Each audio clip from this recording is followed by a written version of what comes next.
Hello viewers, আসসালামু আলাইকুম। Welcome to রিমাস cooking recipes.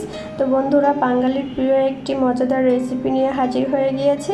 আজকে তৈরি করব ইলিশ মাছের মাথা দিয়ে কচু শাক।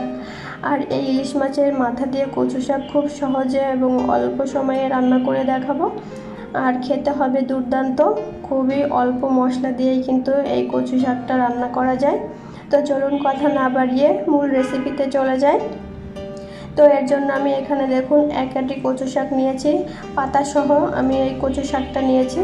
আপনারা চাইলে পাতা বাদ দিয়েও নিতে পারেন, তবে পাতা সহ কচু শাক কিনে এনেছে সেটাই আমি নিয়ে নিয়েছি। এটা ছোট ছোট টুকরো করে কেটে খুব সুন্দর করে ধুয়ে পরিষ্কার করে নিয়েছি।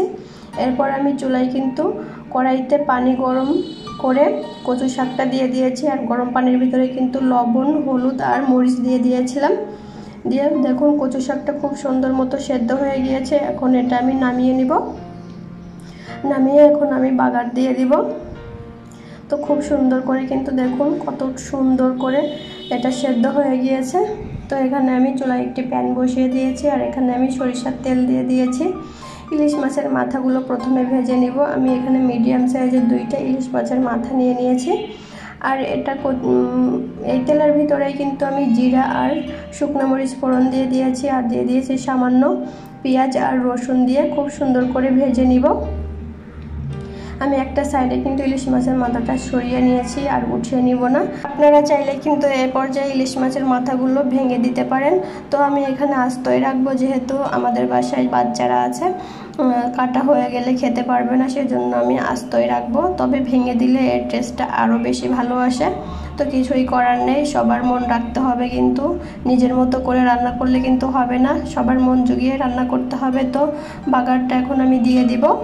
তো বাগারটা দেওয়া হয়ে গিয়েছে। এখন খুব সুন্দর করে নেড়ে চেড়ে মিশিয়ে নেব, আর একদম শুকনো শুকনো করে রান্না করে নিব। আর এটা খেতে দুর্দান্ত হয়।